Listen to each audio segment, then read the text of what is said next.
It is 1930, and Prohibition has transformed Chicago into a city at war. Rival gangs compete for control of the city's billion-dollar empire of illegal alcohol, enforcing their will with the hand grenade and Tommy gun. It is the time of the gang lords. It is the time of Al Capone. Hello, everyone. It's the time of 100 Things We Learned from Film. I'm one of your hosts. My name's Planty, and I believe you, but my Tommy gun don't. And I'm the other guy, and I've got a Tommy gun. That's the only thing that comes to mind with that We bloody. both went Tommy guns. We we both went. went Tommy guns. I went the mask though. You did. Oh, you did Tommy got the mask. gun. At least you didn't go Rocky 5. No, That's something. that's So the yeah, slash as well. we of course are the podcast that tries to learn 100 things from every single film.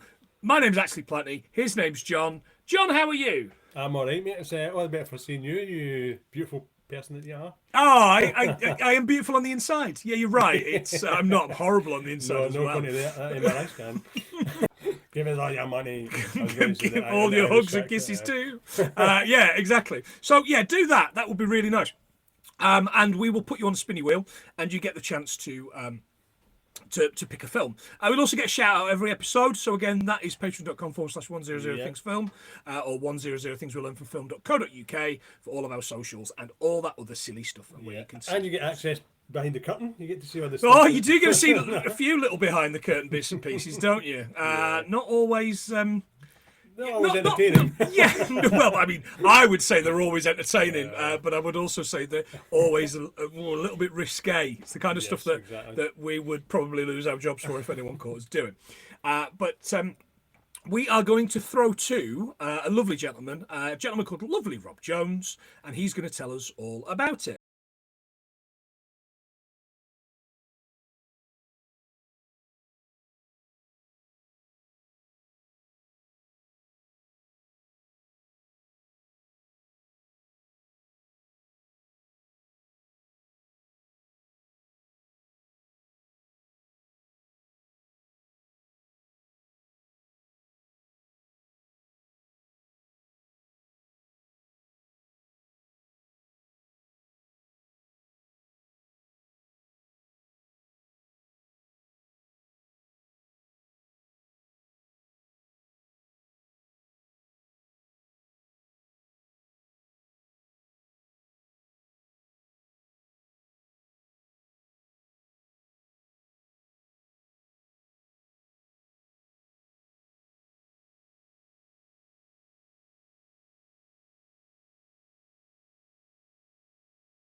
Lovely Rob Jones there. There he goes. We did invite him on, but he didn't have time to come on and do a 1 hour podcast, but he did have time to do that 1 hour voice note. So, yeah, we really appreciate you, Rob Jones. And if you are listening now, I'm going to put that on the show notes. Go and sign that petition because it's horrible stuff. Horrible. Incinerator down there in like some of the most beautiful countryside that you can imagine. I mean, all right, it gets a bit bleak, but Christ, I live in Cumbria and he lives in Stirlingshire, so, you know. Yeah, John. 1987 is the Untouchables. Do you like it? I did at the time, and I still do. I still got Right, a wee okay, spot that's in good. it. Did you think it was a little bit silly this time round? Well, it sort of goes from super serious to It certainly does. Breakneck stuff. And Rachel said as we were watching it, she was like, "This would have been the most serious film of 1987."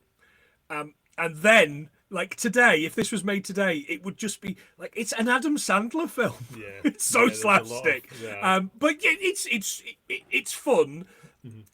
Yeah, well, we'll come to it. What else could we have spoken about? 1987.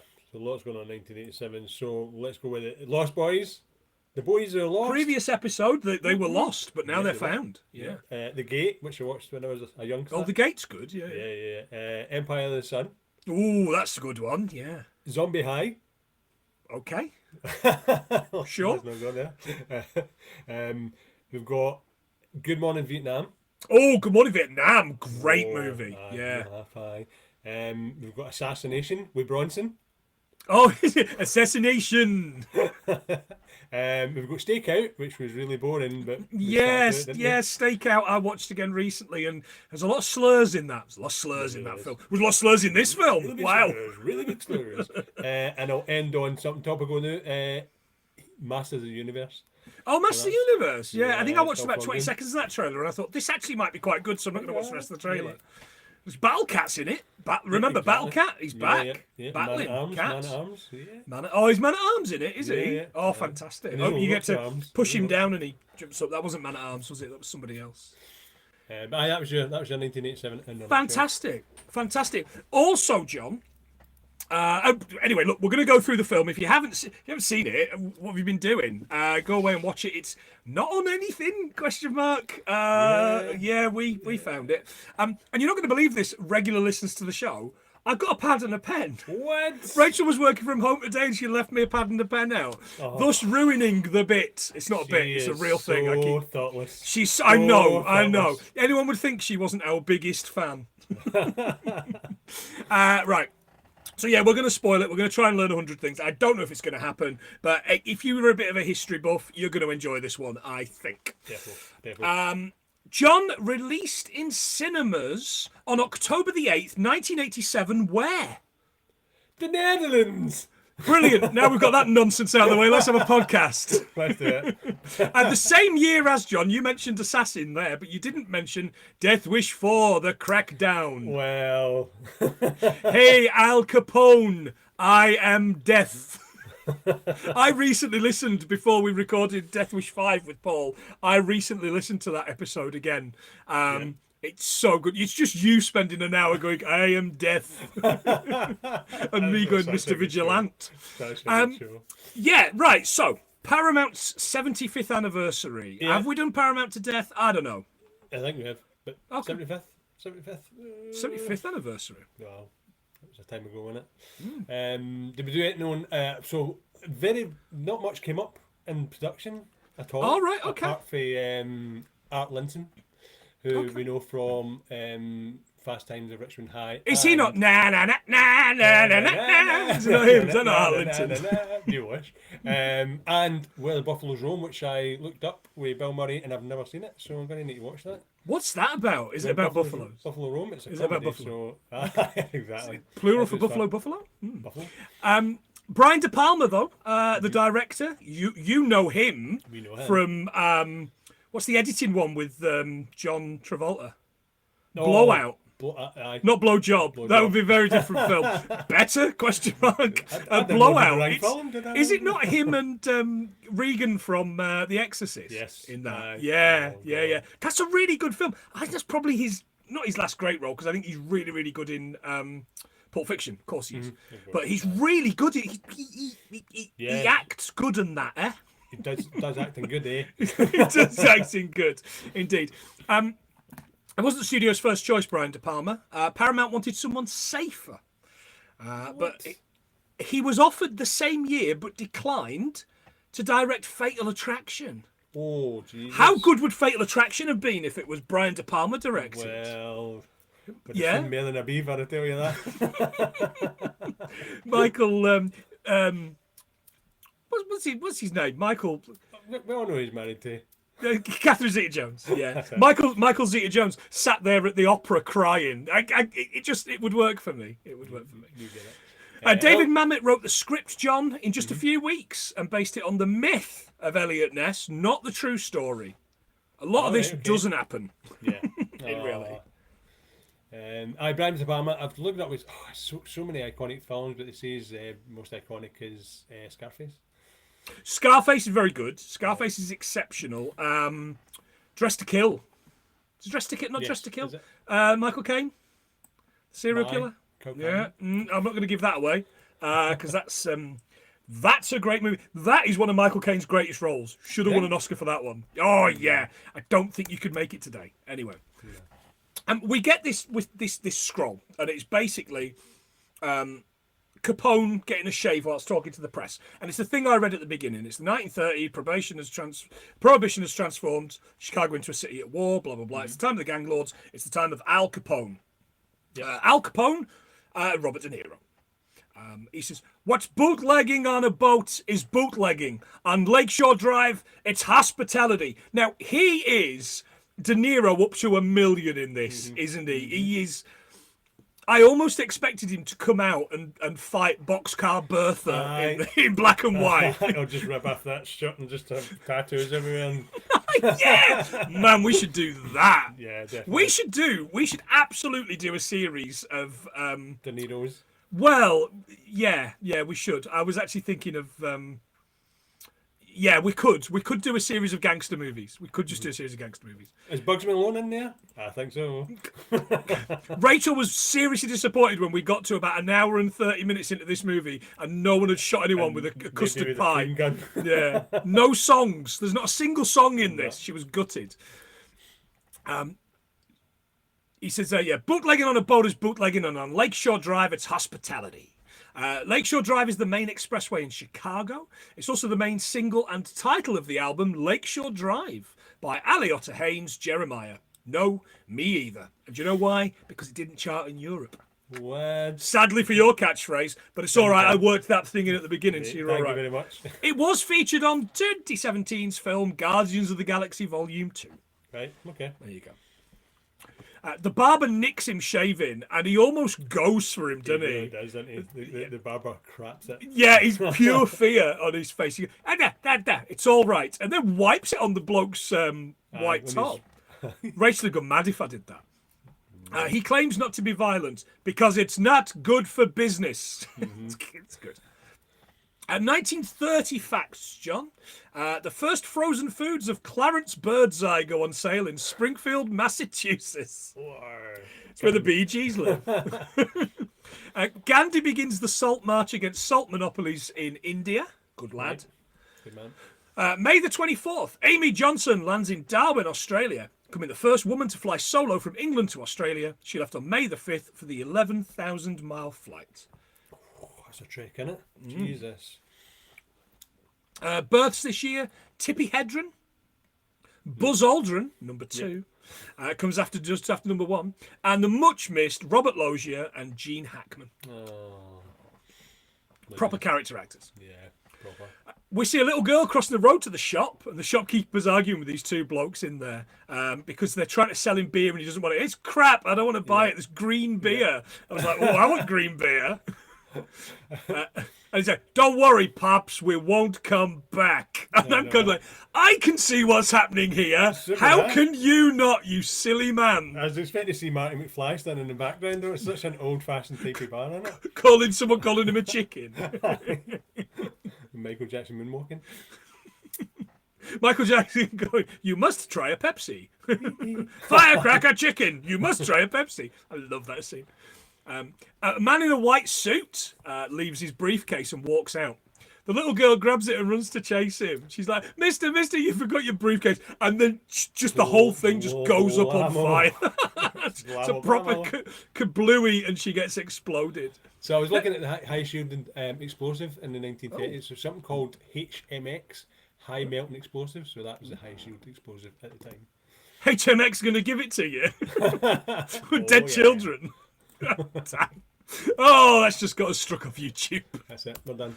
They don't blow up children in films anymore, do they? They should do a lot more of that. There should be more of that. This, Threads. Can't really think of much else. Listeners, let us know. Let us know what films we should be covering with exploded children. The next day, it's Monday, September the 15th, and Mrs. Ness, of the family Ness, is making Eliot Ness his packed dinner with a little note. And he's reading the paper about the exploded child. Patricia Clarkson, by the way, in this. Big in loads and loads of stuff. Not big in this. No, she 6 lines in this movie. One of them chortling at racism. Britain announced the closure of 90 railway stations to passenger traffic due to economic depression on the rise, and the rise of the motor bus on this day on September the 15th, 1930. Milton Stills, 48 years old, an American actor, also died from a heart attack. A heart attack. Second Billy Joel song reference in the episode. Well done, us. He heads to the police and is introduced as a member of the Treasury Department to deal with illegal liquor. He says, prohibition. So the chief in this, right? And I think I've mentioned this a handful of times on this podcast. The chief in this, in the 30s, of course, he's really Irish. He's really badly Irish. Prohibition is the law of the land. He ends this discussion. There's a keen young reporter wants to help Ness, but he's not having any of it. We're meeting the flying squad, and explains, I know some of you take a drink now, but you cannot drink. It may be a harmless drink, but it's against the law. You have to set a good example. And instantly I go, boo! I know, I'm like, boo, Eliot Ness! Do I really want this job? How do I unwind? Cigars at an Italian restaurant, I think, later on. Can you imagine that without the red wine? It just doesn't work. Doesn't it, no. Doesn't it go? Without the wee aperitif, the limoncellos and the wee aperitif. Strega. Yeah, exactly. He explains there's a man undercover and there's Canadian whiskey here. He says the Treasury agent is in a grey suit and a white scarf, and he is not to be arrested. The booze, of course, has got maple leaves on it because it's Canadian. Yeah. Now, this grey suit and white scarf, I was going, that's very fetching. That's a very fetching outfit. You know why it's a fetching outfit, don't you, John? Why? Because it was all tailored by Armani. Well, some of it, apparently, right. It was the main cast, because I thought that as well, but when I looked into it, it looked as if it was all for the main cast. So it's all for the main cast, all for the main cast, aye. So all the plebs got nothing. Oh, right, okay. Well, he also did Goodfellas, 1990. Add it to the list. Yep. The Bodyguard, 92, add it to the list. The Wolf of Wall Street, 2013. Not a big fan of it. Not sure who I'm cheering on in that film. Everyone's awful. Whilst eating his sandwich, he spots something. So him and this beat cop, again, some character actor you've seen in tons and tons of stuff. Loads of stuff. Yeah. It looks like everybody for the Green Mile, didn't he? He does. He looks like every guard from the Green Mile. Imagine if that guy did play every guard from the Green Mile. John Coffey's like, I'm tired, boss. And this guy's like, you're tired. I'm playing like 6 roles in this movie. Can you get out of here? Get out of here to Chicago. So they head to the building where he finds the kid reporter from earlier. Hey, I can help you. I can get the big scoop, Mr. Ness. I love a scoop. Get out of here. I know, like, get out of here. He's trying to drop them in as they're trying to come out the building. Flashes them, doesn't he? Nearly blinds them both. And you can see across the road, people are like, what the fuck was that? What's going on here? Lightning? On that subject, lightning, apropos of absolutely nothing, just a fact I learned today, which I'm going to share with you. Lightning apparently is hotter than the surface of the sun. There you go.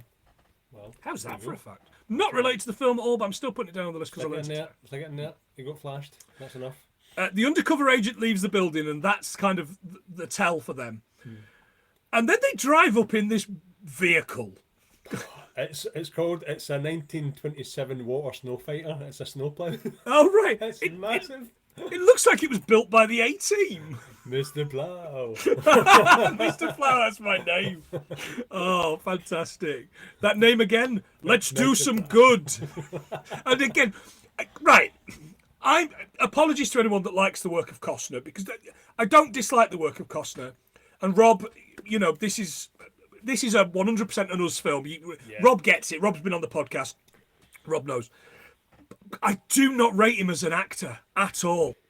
Yeah, he's just he gives nothing, and I think who's working with this? That Robin Hood. I mean, I'm biased. I'm from Nottingham. It's my manor, right? But that Robin Hood movie, it's atrocious, and without Rickman, it's nothing. Without Rickman, it's nothing. Oh, what's his name? The Crow. Oh, the sheriff. Yeah. Richard. No, Richard's. Yeah, out of. Yeah. Anyway, we're ruining this. Right, it's not a podcast. Again, it's. We don't remember anything. Richard Armitage.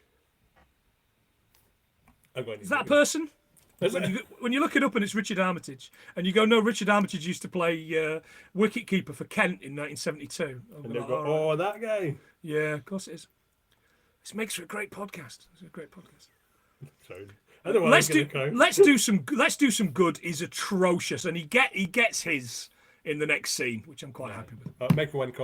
Michael Wincott. Who's Richard Armitage? Did he not play Robin Hood in like the 80s? Pretty much. Did he not get replaced by Sean Connery's son? Because that would be an amazing connection. Oh God! If I didn't imagine that. Right, hang on. Man, old people. Richard Armitage. You're going to say no? That's Jeff Shanks. They made toilets or something. I don't know. Got it. Again, makes a fantastic podcast. This. Or his Richard Armitage is in. He's the king, dwarf elf thing in Lord of the Rings. All right, okay. I think he's probably still in Robin Hood, but I'll shame you in a short later on. And they crash in, and he tells these lads they're arrested for violations of the Volstead Act. Volstead Act, yeah, I didn't realise it was what it was called. Is that not when all the ships go together and make a giant robot? Is that the Voltron Act? The National Prohibition Act, known informally as the Volstead Act, was an act of the 65th United States Congress designed to execute the 18th Amendment. Yeah, it lasted from 1920 to 1933. Fantastic. More on that later. He grabs an axe and the kid gets a photo as he smashes in the box, but there's no booze, John boy. No, only a big umbrella for the cocktails that we drink, big man. Yes. Throw that in my old fashioned, please. Get that in my fishbowl. Yeah, bloody parasols. The kid gets the photo and they tear the place apart. That night, heading home, he's got the late special paper. Do you remember late special papers? Just about. And he stops on the bridge to read it. And the headline is, Crusader Cop busts out. Flying squad raid on suspect warehouse foiled.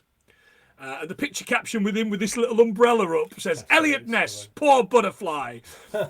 And it's good, but it's not nearly as funny as the headlines from Death Wish 5. Death Wish 5, yeah. Cannoli caper. Straight to cannoli caper every time. This is where he stood on the bridge going, I'll get you, beer baron. No, you won't. Back to that. He's not pleased, and he hoists the paper in the water just at the wrong time, because here comes who? Here comes the Spanish Scotsman. It's Zed from Zardos. I love that we both went to very different places. Rachel said the film would be marginally better if he turned up in that Ramirez outfit. Yeah. Well, I was also thinking the Zardos outfit. No, that is real. Yeah. Sean, of course, what a busy cunt he is here. He tells him to throw his rubbish in the bin, doesn't he? Aye. Ness goes to reach. Remember that? I do indeed. Ness goes to reach, I think, for a light in his thing. And Malone's a cop. He knows he's packing. And he says, I'm a Treasury officer. And then Malone turns around. He goes, you just turned your back on an armed man. A member of the Treasury Unit. He says, you're a member of the Treasury Unit. He says, how do you know? I could have just said that. Who would claim to be that he was not? Not, I know. All right, that's the first of the Confucius lines for this. It's a fucking Yoda throughout this movie, isn't he? Sean Connery wasn't supposed to be Irish. Jim Malone was written as an Italian-American, but we all know, listeners, Connery in accents. Yeah, don't do it. That Russian, crazy Russian. Jeez. That's right, I'm Russian. Russian Russian to get on the golf course. No, he was, apparently. Next day at the Hotel Lexington, we get this brilliant sweeping shot up the stairs to Capone. The music, by the way, sounds like a synth rip-off of Bond. It's kind of like ding, ding, ding, ding, ding. So what's going on here? But it's good? Question mark. It's a film. I like it. It's good. It's Ennio Morricone, so I am all over it because I love Morricone's work. So Once Upon a Time in the West, Cinema Paradiso, by the way, up there. I love them. Won the Oscar for The Hateful Eight. Died falling down the stairs. Oh, what? How the mighty have fallen down the stairs. I had a chance to get tickets to see him when he was still alive, not falling down some stairs. Falling down those stairs out the Joker. I'd buy that for $1. In Dublin, but it was like €120 a ticket, like 10 years ago, in 10 years' money. Jesus. Plus the flights, plus the hotel. And we weren't making the millions from the patron at the time. True. 100 things we learn from film.co.uk, listeners. Now we can afford to go and see Harry Styles. We can afford to, we don't want to. Apparently he's very good. I wouldn't know. Roosevelt's University building was used as the Lexington Hotel. Right. There you go. He's enjoying the headline in the paper, though, isn't he? Old Capone, laughing away, smoking a massive cigar. Can you imagine? Rachel says, can you imagine smoking a cigar like first thing in the morning? Jesus Christ. Robert De Niro gained weight to play Capone, roughly around 25 pounds, and also played the role in silk underwear. What? He wanted to live like a king. Well, there's only one way to do it, isn't there? That and get people to taste your food for you, and a jester. He studied Capone obsessively, voice recordings, mannerisms, and posture, and then ignored it all to do whatever this impression is. Done his own thing. Down at the station, the cops are laughing. One of them goes, he gets in the snowplow and he says, let's do some good. He walks in and everybody goes silent. He gets it. He gets what he deserves here because he's such a puritanical prick. Yeah. They've stuck the headline to his office door and he puts it on his notice board. A lady comes in to thank him, and it's the mother of the little girl that got kablooied earlier on. Yeah. And I know that you'll put a stop to it. And that's it. That is her only line. It's the polar opposite of the Jaws scene, isn't it, when he gets slapped in the face? Yes, it is. This lady's wearing a cloche hat. Thank Rachel for these facts. Invented by milliner Caroline Ribaud in 1908. They became immensely popular throughout the 20s and into the early 30s. Traditionally made of felt, they're also produced in straw, sisal velvet, and sisal, whatever that is, velvet, and sometimes decorated with beads or lace for evening wear. There you go. I don't even know what sisal is. My wife she goes through loads of it. Ness heads to this apartment building and knocks on the door, and it's Malone. He pulls the sawn off on him, which is he's cranking the record player, and he's just got this sawn off lives in there. Aye, yeah. Later on, you see it again. Aye, it's got one all the house. He wants him to join his team, but I'm just a poor beat cop. But you're a good cop. If I'm such a good cop, why am I walking the beat at my age? 57, by the way, John. He was merely 57 in this. Yeah. You want to stay on the beat? You do that. Or come with me. I need your help. I wish I'd met you 10 years and 20 pounds sooner, but I think staying alive got more important to me. There is like little twinges of Irish in this. He's trying to do it. Yeah, he's trying. But he just cannot. He can't commit. Just cannot. Ness leaves. That night, the family are listening to Amos and Andy. Yeah, that's the most famous radio show in the early 30s. All right. Okay. 1930 to 1934. So, because I'm like, I know that, and sure enough. He's busy thinking about the job because he's boring, but at least he's not racist. Unlike his wife, who's chuckling along to these racist impressions. Amos and Andy was created by Freeman Guston and Charles Carell, and as you said, was the most popular radio show. Main characters were black, but they were voiced and later portrayed on radio by 2 white actors using exaggerated dialect. Jesus, Melvin Eliot again, man. What's going on? And your man from Fade. Rasputin, Boney M. Boney M, yes, right. I was gutted when I heard that, man. I know, yeah, because he's got such a great voice. The next morning at his office, there's an Oscar Wallace here. Oscar Wallace is my favourite character in this movie. Yeah. Oscar Wallace is just... And Oscar Wallace's death, spoiler listeners, is so avoidable.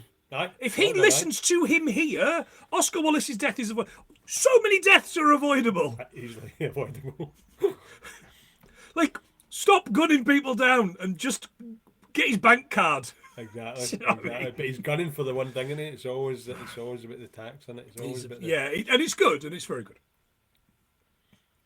Apparently, Capone, he's looked at Capone's numbers, and he hasn't filed an income tax return since 1926. He's not a cop, well, he is, but he's a forensic accountant, which is also a police officer.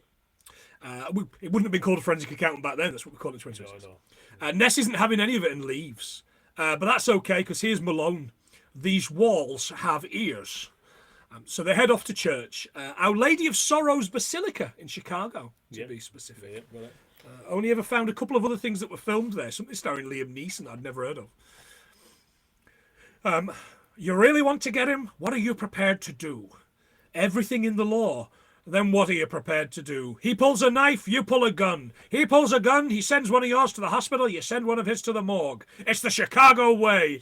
And for the first time, I think this is good writing. It's not a good impression, but it's good writing. The Lord hates a coward. Do you know what a blood oath is? Yes. Good, because you're in one. You're in one. I'm glad we both went to the same spot for that. I was watching that and absolutely went to the same spot. Oh, we got a doggo. Oh, that's good. There's a treat for the people that like dogs and watch the video. Actually got a dog. Oh, little Keith, bleppy face. Okay. If you don't watch the video, get to YouTube and watch the video. I might put it on Spotify if Spotify's upload thing isn't rubbish, because it's rubbish. I don't know anyone else does it. He tells me if he can't trust the cops. Capone has them bought off. If you're afraid of a rotten apple, don't get it from the barrel. Get it from the tree. Okay, sure. Let's go to school. Let's go to police academy. Let's get the other Mahoney. They pull out the best two, all right, and they get these guys. And you went Mahoney, and I've gone, I really wish they'd got Lavelle, Jones, and Hightower instead, because they're the two best ones. Yeah, definitely.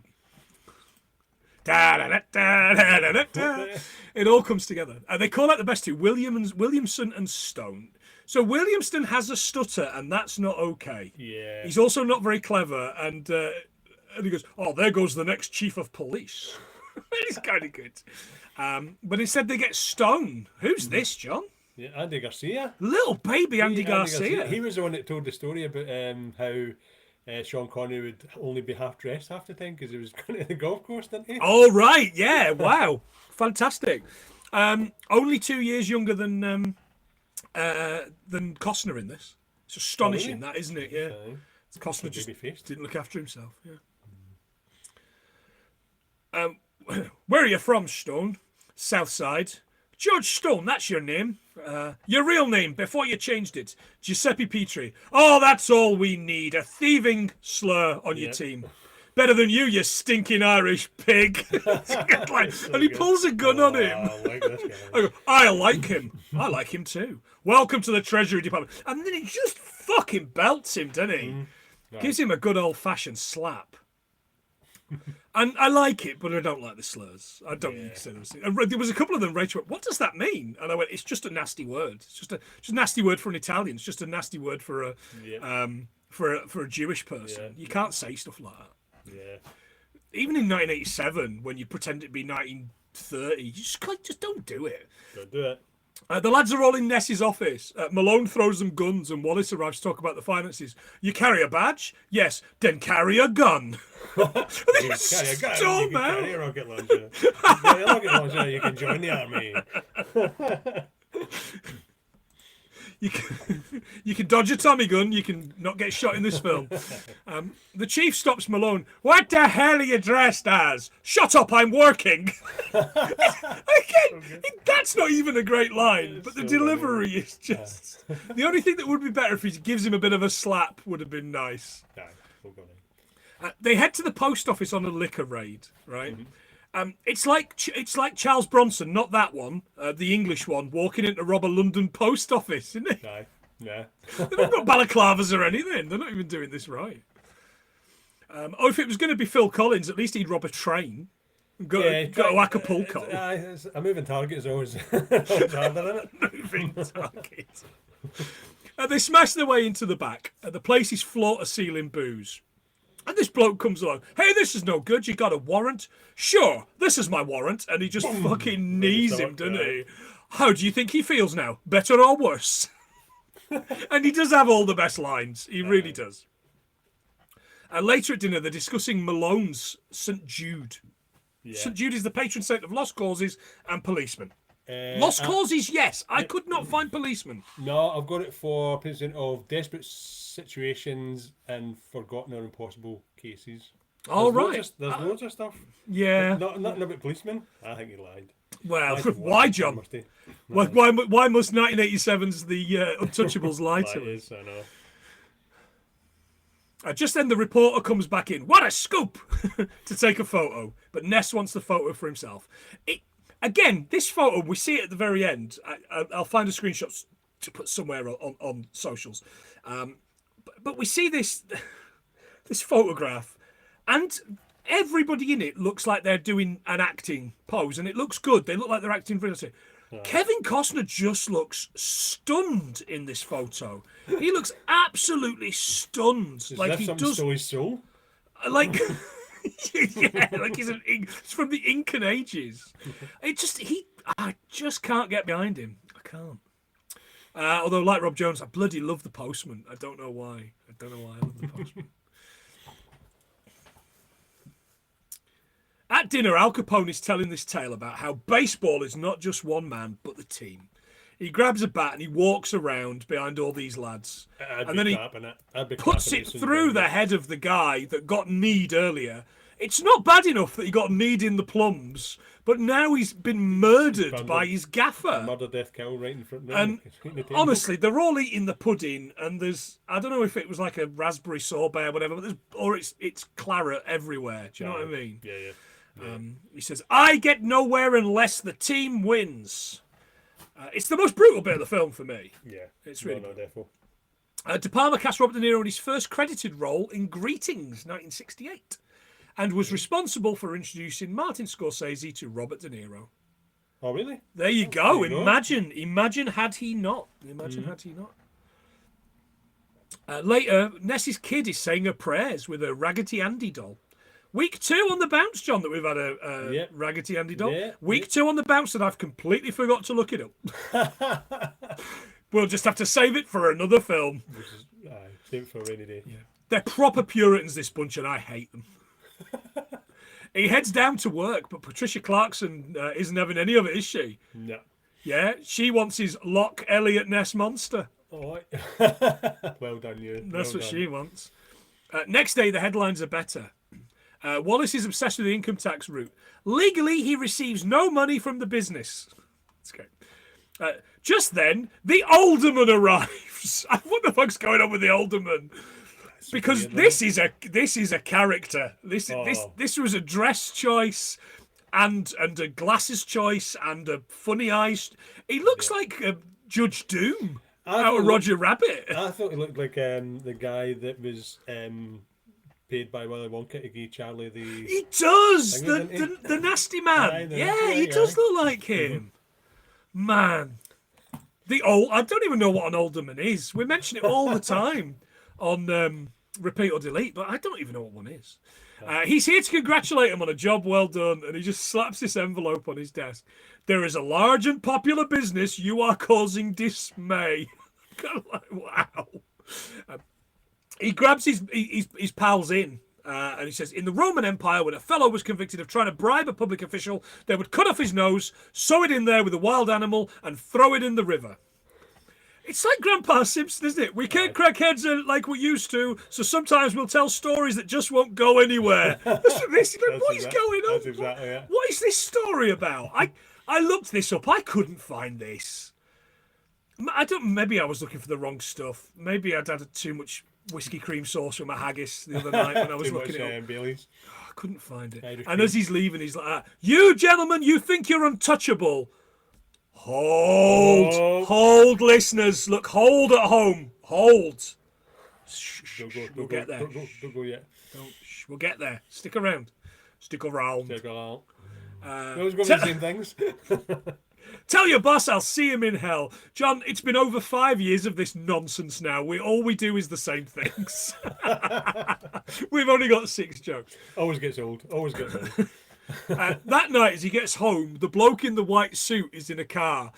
And I've written, not verbatim what it is, nice house. Be a shame if it got exploded by the man from Del Monte. Yeah. Didn't he? The man from Del Monte, he says blammo. He said blammo, blammo. He calls the lads to get Mrs. N and the kid. The kid's not in bed, and he runs in. Where's my child? Where's my child? And it's not in bed, but it's at the bottom of the bed, stood doing pretend ironing. No. She needs a trouser press or the mangler, and that's what you get a kid. My first mangler. Please, mangler. Wallace and a cop arrive, and they send them to the train station.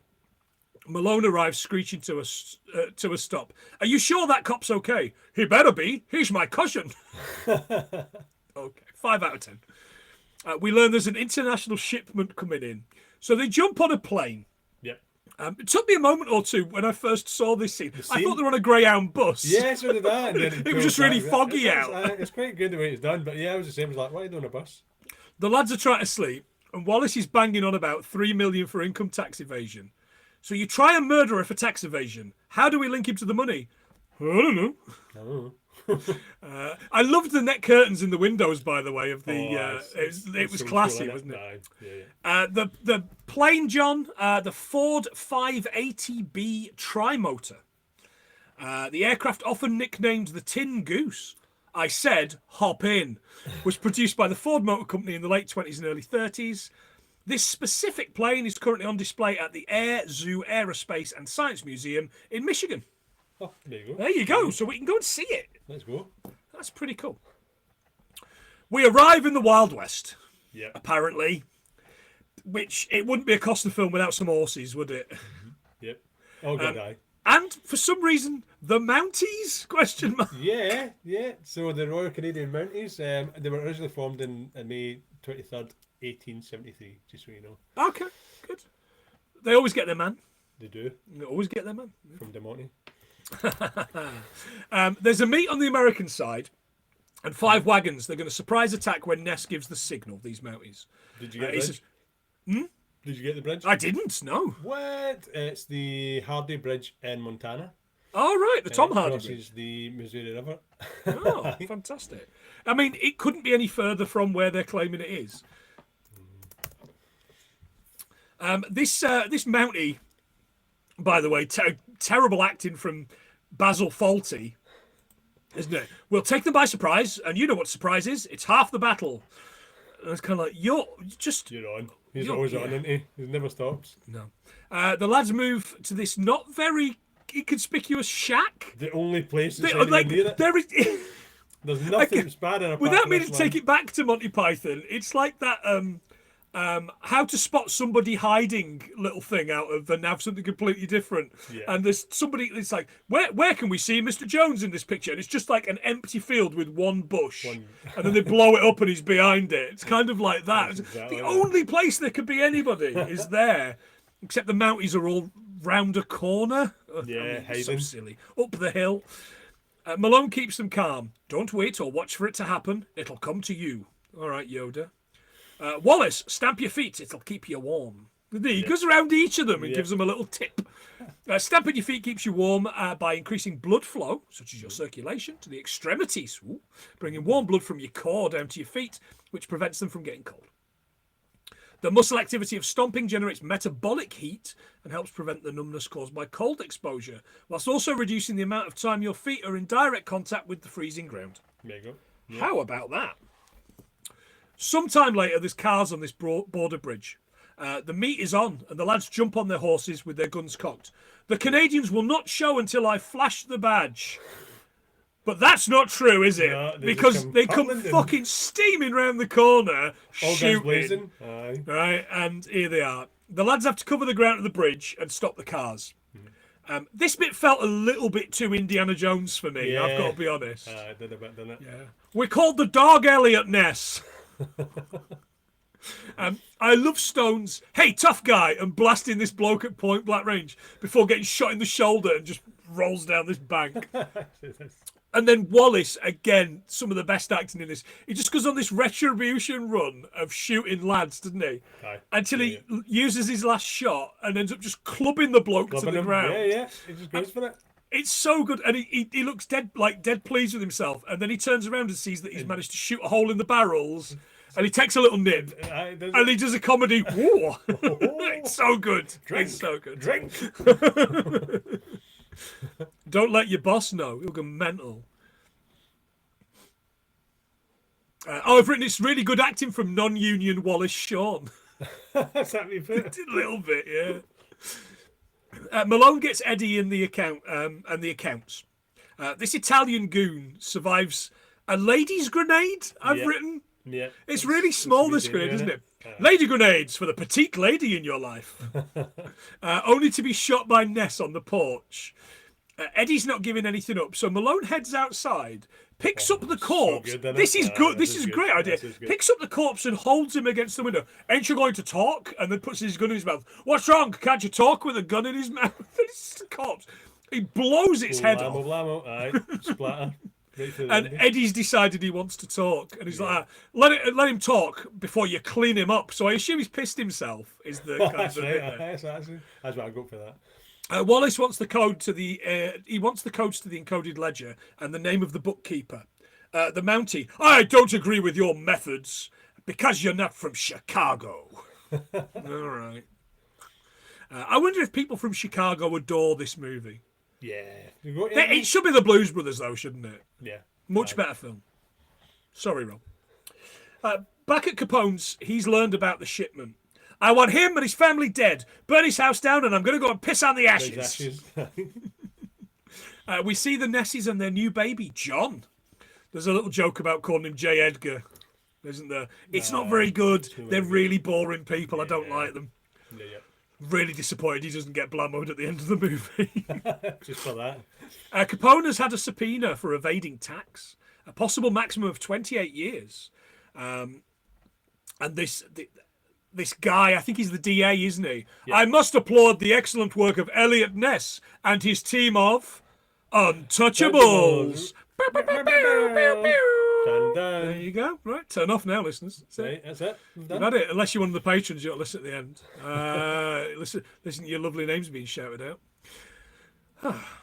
Wallace is taking the witness Eddie, or non-union Billy Bob Thornton, as I messaged you. Yeah, that's it. Get me Billy Bob Thornton, sir. He's only he's only been acting a year, and he's only 22 years old. Then get me his Italian non-union equivalent. And here he comes. In the lift, it's non-union Billy Bob, it's Wallace, and it's a cop, but it's not actually the cop. It's the man in white. It's the Monty Man, isn't it? Yeah. Ness and Malone are looking for Wallace, but him and the witness get blammoed. In his blood in the elevator, they see he's written touchable on the side. Thank God we've already had it, because I'd have to tell everyone to wait and hold. The chief arrives. That's always a crime when someone goes down in the line. You get out of the city for a few days. You know what I mean? He's from Kingston Town, I think, with that accent. Get out of town a few days. At the hotel, Ness arrives just as Capone is coming down the stairs. My friend was killed today. I don't care. I don't care. He knocks out this goon. You care now? It's a good line. It's a good line. Remember that goon because he's coming back at the end of the movie. He goes to pull a gun on Capone, but Malone arrives to stop him. You got nothing. Nothing. You ain't got a witness. You ain't got the bookkeeper. You got nothing, you punk. It's good. It's good. Prohibition began in 1920. The 18th Amendment made the manufacture, sale, and transport of alcohol illegal across the US. Possession and consumption were not technically illegal. It was the creation of it. Alcohol taxes have been a major income source. Prohibition gutted it during the lead up to the Great Depression. They were no depressed. They moved. Indeed. The 21st Amendment repealed prohibition in 1933, the only time an amendment has been overturned by another. Maybe. Which is pretty cool. I'm sure that's coming up again soon in the hellscape that is the USA. Yeah. They leave and head to Malone's place.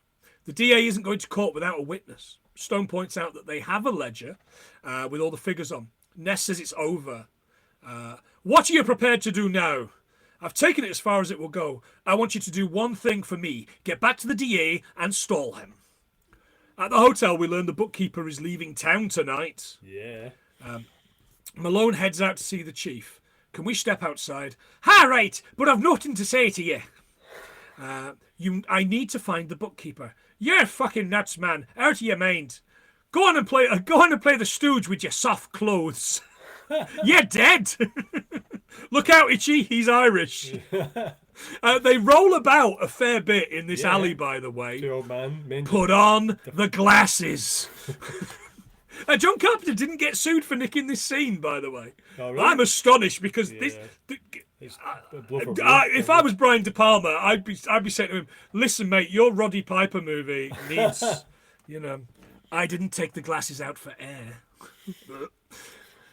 Later at the DA's office, Ness is trying to stall when Malone calls and tells him to meet him at his. He knows where the bookkeeper is. Outside Malone's, the man in white lights a cigarette with a match from a book with his address on. And just at that moment, another goon lets himself in through the window. This is quite good. This felt a little bit like... I keep wanting to call it Dressed to Kill, but it's not called Dressed to Kill because that's the Nicole Kidman movie. The De Palma movie with Michael Caine. And it feels a little bit like that. There's a lot of that in it. It's good. It's well used. And he comes in and he heads in with this knife. Oh, isn't that just a slur? Brings a knife to a gunfight. Yeah, and again... What was he doing? He was winding up the grandfather clock, wasn't he? He was winding up his record player again. Oh, was he? Yeah.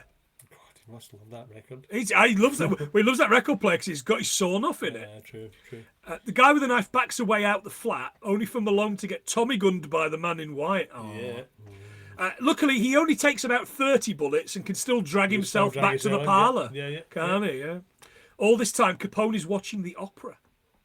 Very emotional opera. Ness arrives and Malone is grabbing a train timetable.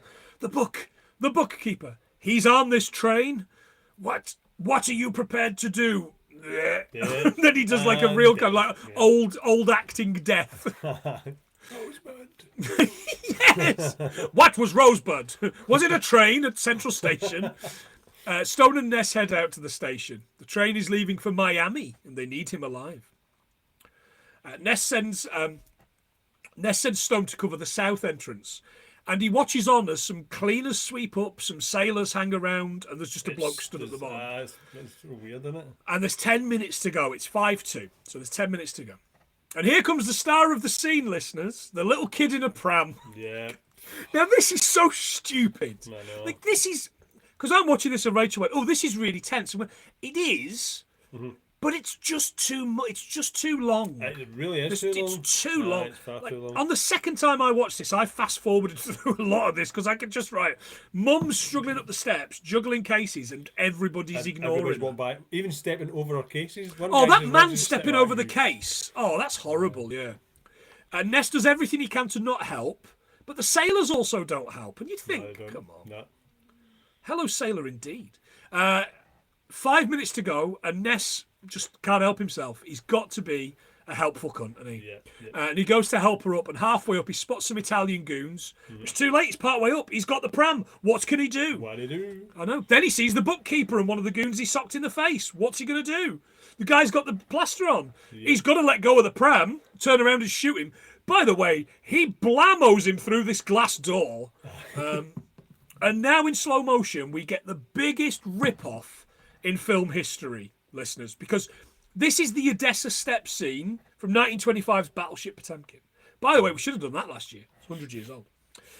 Directed by Sergei Eisenstein, influenced films such as this and The Godfather bit in the church, and features iconic shots such as the baby carriage rolling down the steps, soldiers firing in unison, you see, and close-ups of terrified civilians, which we get. The mum, my baby, my baby, I haven't been to acting class, my baby. Not my baby.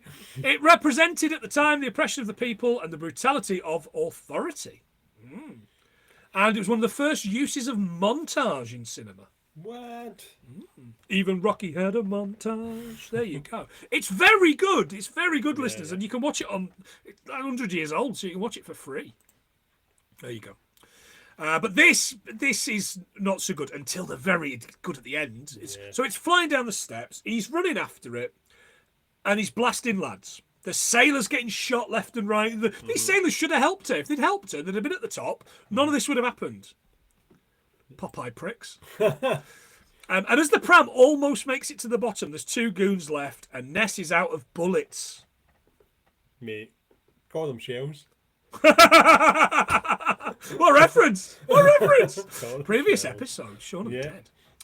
Stone arrives, and sliding across the ground, this is so cool. Yeah. I don't know what the ground's made of, sheet ice or something. He throws a revolver at Ness, doesn't he? Yeah.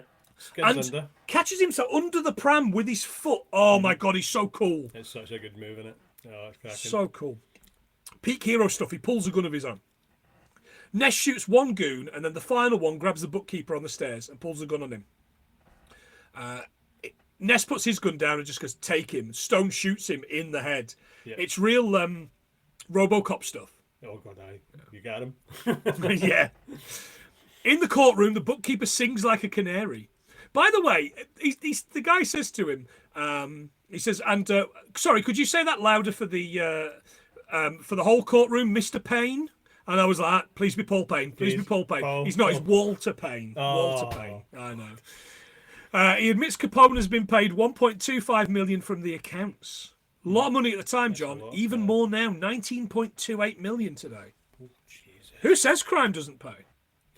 No, Al Capone. Well, cops. That's who. Cops and busy cunts. The man in the white suit is there. No, listeners, not Alec Guinness. No. Also put that one on the list. That's a great movie.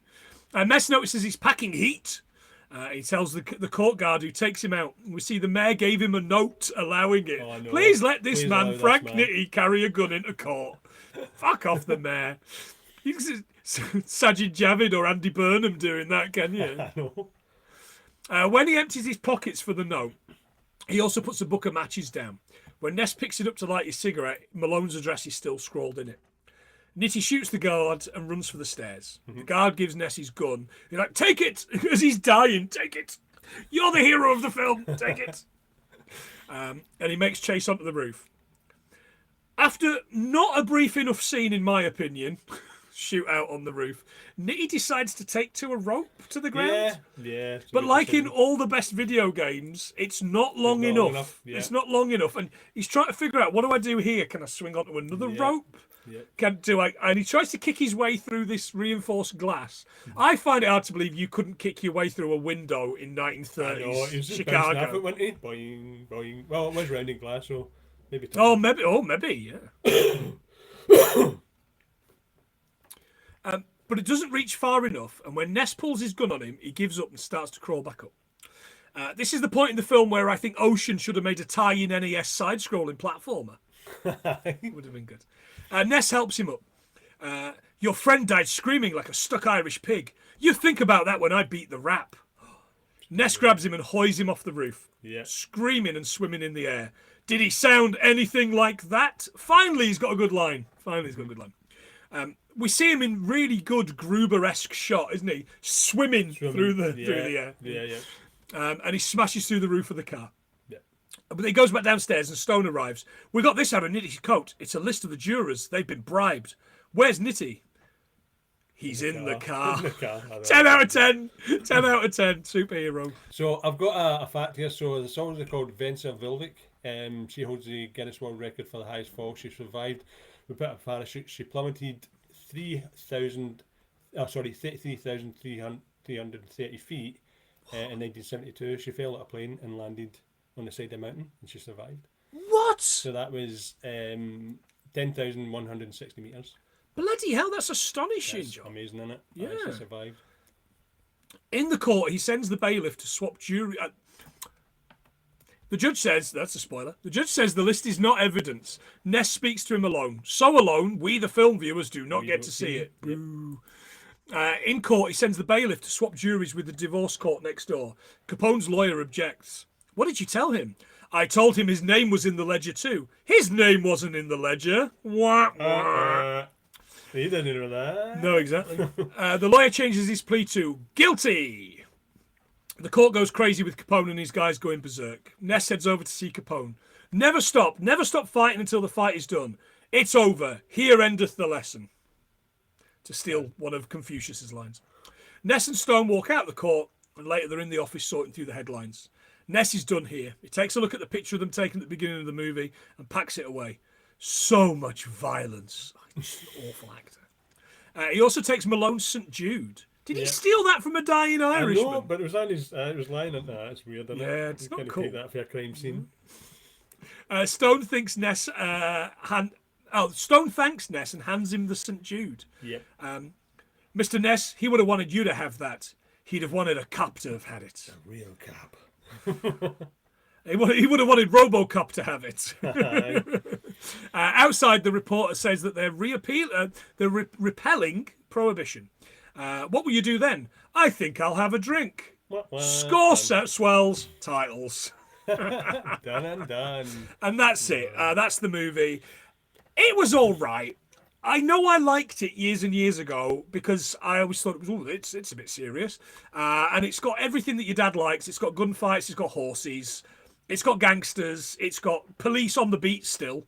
But today, it just feels a bit twee, doesn't it? It feels a bit, it feels a bit kind of, They were making films like The Conversation and The French Connection and Bullet, long before this, that were a lot more serious. And De Palma was making better films, in my opinion, than this. It just feels a little bit, twee is probably the best way to look at it. But totally. It's a great way to spend just under 2 hours. Yeah, totally. Yeah. What else you got, John? So at one point, Sean Connery says, "Hang high on Haman." Did you hear that? Oh, I missed that completely. So he says, "Hope you hang high on Haman." So it's a biblical term, but it basically just means it refers to someone who meets a deserved severe and public end. Oh. Al Capone died of a stroke and pneumonia on January 25th, 1947, at age 48. Following a cardiac arrest. The stairs scene, it was filmed at the steps of the Union Station in Chicago. Specifically the Great Hall and the staircase near the Canal Street entrance. And this is a fact because I thought it was a grandfather clock as went up. And most grandfather clocks require winding 78 days to keep them running. So apparently it's on an 8-day cycle. All right, okay. I'm just throwing that in. No, that's fine. It's absolutely fine. Oh, hey, guns. I threw in a fact that wasn't related to the film, so you might as well. Guns, good. Got guns. Good. So I wanted to get them all, but there was too many of them, so I just picked on revolvers. So we've got a Colt Official Police, Colt Detective Special, Colt News Service, and Smith & Wesson Model 10. Fantastic. De Niro filmed all his scenes in 3 weeks. He's not really in it a lot. No, he's not. It cost $25 million to make and grossed over $76 million domestic alone. That'll do. Couldn't find the figures internationally, so I assume it's considerably more. Right, okay, I'm going to top them up, John, and you tell me how many you think we've got. Good.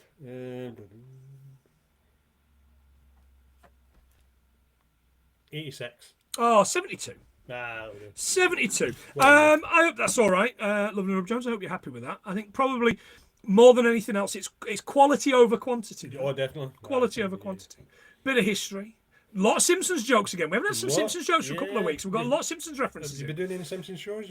No, I haven't. No, That's why. No, but you know what? If you do want to listen to chat about this the Beer Baron episode, Homer versus the 18th Amendment, I think it's called. I think it's the the first ever episode we did of Everything We Learned from The Simpsons. So wherever you find your podcast, not YouTube, but wherever you find your podcast, Everything We Learned from The Simpsons, me and Tom are talking about it from a northern thing. Get on there. Yeah, that's years ago now. That's years and years ago. Yeah. Gosh, should have never got married. It was just a fad. It was just a fad. I know, yeah. Then he met a woman who loves him and didn't have time for me anymore. It's understandable. It happens to us all. Miss you, Tom. Right. Anyway. If you like what we do, give us a quid, 100thingsfilm.co.uk for all our links, as well as patreon.com/100thingsfilm. Rob Jones, of course, so grateful for 3 years of his money. Now I'm expecting him to go, goodbye, no more money for you. Where's my facts? Yeah. So, yeah. Right. Okay. Let's do the people that get a shout out on a different window on my laptop, which isn't loading. Yeah, just do some lift music and then blammo some cops when you're in it. Yeah, yeah, absolutely. It doesn't seem to want to load at all. Right, okay, let's do them in the opposite direction. Let's do them newest first. Stig will be furious. Penultimate Tommy Wiseau is the first Tommy Wiseau. Still want people to do that thing. Luke Tahoy, we have got Tahoy Hoy. We have got. I don't even know if that's how you pronounce that. We have got Dean, lovely Dean, who I'm recording with later next week.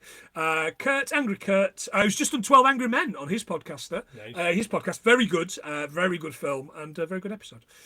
We've got Gadget, we've got James, Lee Davies, Candy, Oodles, Kieran, some bloke called Lovely Rob Jones, Jen Stewart, Megan, Dale and Ali, Maria, Ian McComish, Nigel Davies. Some big news from Nigel coming soon-ish in the next couple of months. Dan Belson, Gavin Belson, Aaron Huggett, Joe Higgins, Biggie, Mono and Kira, Ian Graham, Gav McGill, Josh Wilson, Stig, Rachel and Phil. Thank you so much for the money and most importantly for the love that you give us. A lot of it. Yeah, because the love's important too. In fact, the love's probably more important than your money. But do keep giving us money. Yeah. Do keep giving us money. Yeah, and love.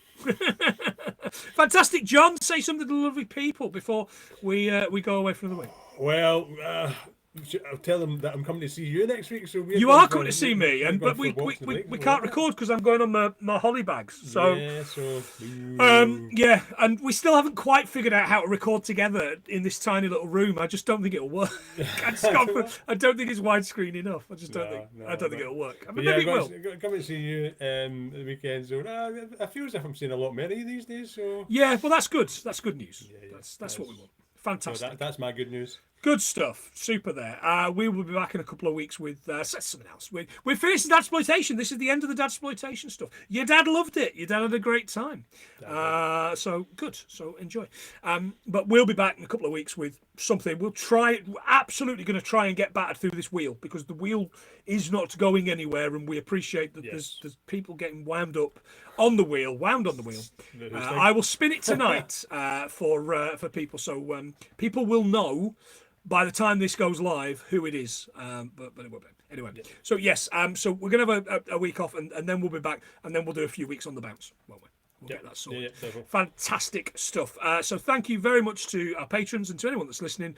If you like what we do, give us a review. I think that's still a thing. I think we still kind of need reviews, and we don't get reviews. But better still, go and tell your mates. If we made you laugh, go and tell your friends. If you learned something, go and tell your friends. If they're going to like this kind of thing. It's not all exploding kids. It's not all exploding kids and marginally racist impressions. Yeah. But for now, I've been Plenty, he's been John, and this has been 72 things that we learned from the Untouchables. I'm untouchable, except at the end when I don't get touched by a gun. Something. See you guys.